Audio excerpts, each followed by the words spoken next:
I'm here because I am a roaring lion crying out righteousness. Mike Pence, former Vice President Mike Pence, was at the Gridiron dinner in Washington, D.C.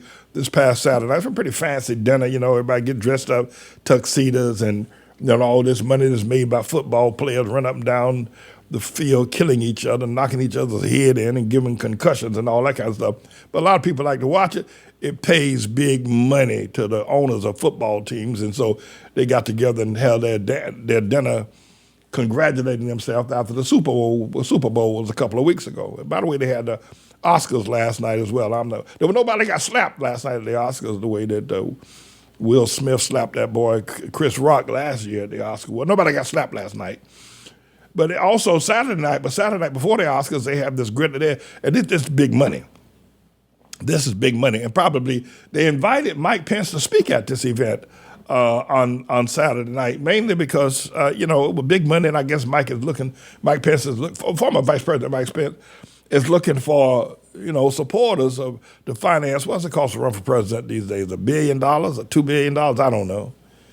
Anyway, but it appears that Mike Pence is now aiming his bazooka at Tribulation Trump. By the way, Trump's in trouble up here in New York. This guy, Alvin Bragg, I'm going to get to that a little bit later on, district attorney in New York, Alvin Bragg looks like he needs to go lose some weight. And I'm not talking about people who are heavy. I'm heavy myself. The doctor told me I need to lose some. But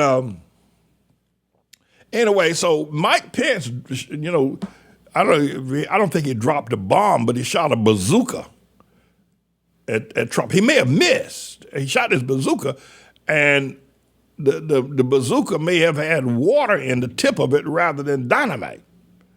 But everybody thinks it's especially the liberals, them people on CNN. And in fact, I'm going to play a clip from CNN. These people were going bananas. I mean, because they want to see somebody attack Trump. These CNN people, they hate Trump. They hate him. Well, actually, Tucker Carlson said he hates Trump. So Tucker Carlson, I hate him with a passion. I think a whole lot of people hate Trump. Anyway, but they were dancing a jig Sunday morning because they want to see somebody take down Trump. And they don't like Mike Pence either, but you by the way, when I let you listen to this video, you're going to think all of a sudden they in Mike Pence corner. No, they're not. They just hate the living guts out of Trump. It's a CNN. So what do you expect? All right, they hate me too. Especially that boy, Anderson Cooper. And Don Lemon. Anyway, Mr. Engineer, take a listen to this. This happened Sunday morning right after the Gridiron dinner in Washington, that big fancy dinner down there in Washington on Saturday night when Mike Pence said some words. Listen to this. Go, Mr. Engineer, roll the clip. This is CNN, everybody, so, put out your raincoat and your boots so that you don't get the toilet mess all over you. Get your raincoat. Here's CNN, everybody. Last night, obviously there was this comment that Pence made at this closed-door dinner. We should note it was not on camera, but Scott, you were there. You heard Vice President Pence. It was the strongest comment yet we've seen from him on Trump on January 6th. Yeah, I'd never heard him go that far before, and what he said was absolutely true. And he spoke from the perspective of someone who was in the building when it happened, and he told a story about being there. And he really dressed down Donald Trump and said history will judge him for what happened on January 6th. Not only that, but he also addressed what Tucker Carlson did on Fox News this week, trying to whitewash this as nothing but a bunch of tourists walking through the Capitol. So he took on Trump and he took on Tucker, and he's currently wrestling with the decision about whether to run for president or not. I thought it was a really, really eye-opening, eyebrow-raising thing that the vice president did. And by the way, again, he should get enormous amount of credit from everybody for doing the right thing on January 6th. What do you make of what he said? Some of the pushback will be, well, he's not testifying before the January 6th committee. He's currently having his legal team fight a subpoena for Jack Smith's special counsel investigation on January 6th. But he did speak out. He was not just critical of Trump, but also Fox and how they portrayed it. He said it mocks decency to portray it as just tourist or sightseeing. And he's been pretty consistent about this message. I mean, it would be a shame for him to run for president and not say the things that he truly believes to be true, to not say what he really thinks. But there's also the reality that that's probably not a message that will be terribly popular with Republican-based voters coming to a black tie dinner. Just pause right here for a second. That, that whether or not Pence made a statement that what Trump was wrong about saying that he could actually pause the election process and throw it back to the states. Pence said that was wrong. And constitutionally, it was wrong. But, Pence is now using a defense, the Pence defense, because Jack Smith or somebody wants the Department of Justice wants Pence to come and testify about what he and Trump was talking about on the day of the insurrection and probably other things as well. And Pence is using the defense that as president of the Senate at that time, his Senate communications or Senate statements cannot be, whatever it is exempt from any kind of being publicly exposed. Anyway, this is some twisted stuff that's going on. But I wanted you to see I'm going to let you listen to some more of this. How CNN is they were so happy Sunday morning. I thought, almost like,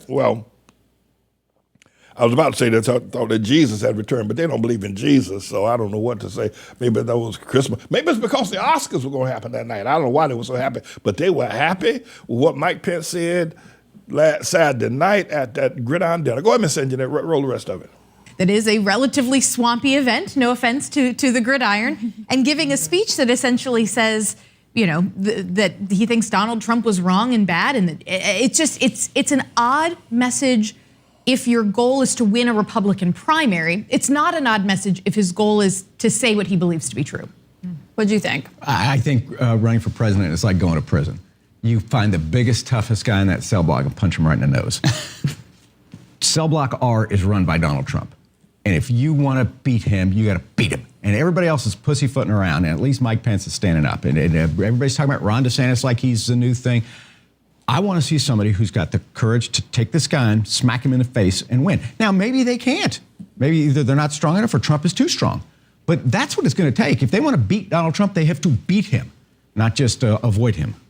I think, what'd you make of it? I mean, I'm obviously not the Mike Pence fan club president over here, but I think it's important for him to call it out, to say what really happened on January 6th. I think Nikki Haley should do it. We know Donald Trump is not. I think sitting senators need to continue to do it. There are many people in the House right now that still kind of go the line of Donald Trump, as well as the Fox News. It was just tourists. We have to continue, and I think as Democrats, it's our obligation to continue to hold their feet to the fire and make sure that anyone running for office in 2024 has to continue to ask the question of what happened on January 6th. And if they don't tell the truth, we need to make sure voters know that, because it is not too distant in the past not to be an issue of not being electable. Scott, do you agree that we should be hearing from, Ron DeSantis has been in Iowa. Trump is going there tomorrow. We're already kind of seeing that split screen with them. Nikki Haley's been there as well. Should the other candidates be speaking out in a similar fashion? Yeah, but before she gets to Scott Jennings.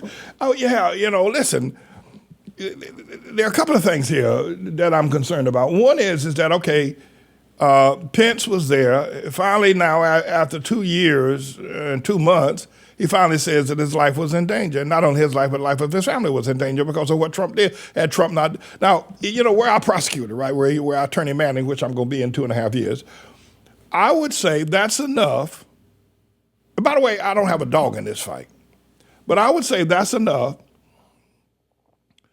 to indict Trump with not only insurrection, but treason. Now, I'm not calling for that. I know, don't be start sending me all kind of hate mail, I'm talking as a prosecutor. If Mike Pence says what Trump wants to put his life in danger, what else do you need? You don't need no testimony from nobody, from the Proud Boys or the Oath Keepers. You don't need no testimony from nobody else. Were I the prosecutor, right? The vice president, Senate Speaker of the Senate at the time, said that his life was in danger because of what Tribulation Trump did. Bam, end of story. Case closed. Jury, you got the verdict. What would you think? Now listen again. I don't have a dog in this fight. I don't care if the cow kicked the calf. I'm not looking to indict Trump. In fact, I'll tell you what here. And I'm not looking to support these people here on CNN or the Democrats and Joe Biden and, Chuck Schumer and all that crowd. Nancy Pelosi. I'm not saying supporting them either. But here, I got another question. My other question is this, is that, so the insurrection, right? Tucker Carlson ran at least 4 minutes, the word is 4. I'm country. I talk country. I talk a little bit better since I've been in New York about 40 years, but I'm country. I say 4 and do rather than door and 4. So you get used to that.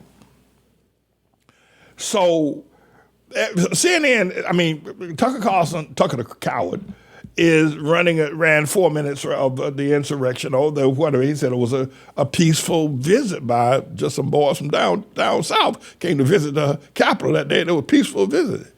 Even the shaman, whatever his name was he was peaceful that day. And so and Fox News is, and Dominion voting system is taking them to court for $1.6 billion. But my thing is this, is that, we're in a civil war. Nobody wants to admit it. If suppose that when they down in South Carolina, when they fired, the Confederate boys fired on Fort Sumter, that one would say, well, no, they was just target practicing, and they weren't really shooting at the fort. They were shooting at some sharks off this coast of Charleston. But that's what we got going on now, right? Maybe that's too deep for you. My question is, what do you think about all of this? What do you think? Do you think Mike Pence has, if Mike Pence starts attacking Trump, the boys from down the way going to attack Mike Pence. Because the people that love Trump, they love him. I don't think they love him because they want to have dinner with him. I don't think they want to have Kentucky Fried Chicken with him and some corn pones. I don't think they want to do that with Trump. But, I think that they love him because I think he has made a decision to stand up for them. And I think, a lot of people in America are just sick and tired of LGBTQ. They are sick and tired of all this woke stuff, this critical race theory. They're sick and tired of it. It's pointless. I mean, black people have been in, listen, no, you get me started here, but they're sick of it. I mean, you got a lot of people who, like this guy Scott Adams the other day from Dilbert, a lot of people from the South, right, who probably, Mississippi, Texas, Alabama, Florida, Georgia, South Carolina. A lot of people said, okay, all right, so my father marched with George Wallace and everybody, and my brother was a cousin to Ross Barnett down in Mississippi and everybody, and they did their thing back in the mid-50s and everything. But, you say, well, that was my grandfather, my father, but, I ain't got no dog in this fight, so I'm ready to deal with, black people on the up and up. And many white folk are like that, we're like that until Obama, and here come all this black stuff. And now, we got to have Black Lives Matter. We got to have a black flag. We got to have a black woke. We got to have black library. What the hell with this? I'm going back to supporting Ross Barnett and George Wallace and Bull Connor and everybody else. I was trying to be nice to these black people. I was trying to be nice, but they done jumped the broom. They done jumped the shark. They done got on my last nerves. A lot of white people are saying. And Ron DeSantis is expressing. And Trump is probably the best articulator of the fact that black people done got on white people's last nerve after they have tried. So we'll open our hotels, We'll even bring our dirty clothes to your cleaners, your laundry. And you got a franchise with a McDonald's, we'll go there and we eat some of that. You got a place that sells hot ribs and some corn pones, and we'll patronize y'all, and we're ready to do this, but here y'all come with Obama, here y'all come with these black flags, Black Lives Matter, here you come, and we had enough. You done got on our last nerve, white people are saying, right? Y'all black folk done got on our last nerve, and we ain't woke, critical race. What? So they gonna stick with Trump. And Trump, if Alvin Bragg indicts Trump, which I think he's going to do with his, Humpty Dumpty looking self, I'll get to that in the next segment, but I think Trump may win the nomination and the election against Joe Biden. Because there's a whole lot of other. All right, let me see. Let's hear what the last of these people who are really yucking it up because Mike Pence is now saying shot a bazooka full of water at Trump the other night. Go ahead. Well, I think because of what Pence said last night and his position on this, they're going to have to eventually. I mean, this is going to be, if they have forums, if they have debates, I mean, this is And if I were running one, I would make it the first question. Do you agree with what Mike Pence has said about this matter? So they're not going to be able to avoid it forever. On him in this campaign, it may not be popular, maybe, but I will say he has enormous credibility with a key block of Republican voters, evangelicals. They trust Mike Pence. They believe him. They know he comes by his values honestly, unlike Trump, who came by them transactionally. And so I do think he has the capacity to convince a core group that what he is telling them is the truth. So I wouldn't discount his credibility with that key Republican bloc. The other thing we've been talking about a lot is Social Security. Obviously, we've been talking about the budget, the debt ceiling all morning. Nikki Haley is coming out. She is now suggesting that people who are in their 20s now, that we should raise the retirement age for when they get those benefits. Is that something that is going to be popular, you think? I think it's going to be challenging. Drop that on it. And Nikki Haley, what she thinks she's doing anyway, raise the retirement age. You know, that she done stepped in some stuff now that belongs in the toilet. If that offends you, I'm sorry. It's kind of like, I didn't say the word, so, but everybody knows, it exists, right? But please forgive me if that offended you. Please forgive Pastor Manny. Love me tender and love me still, right?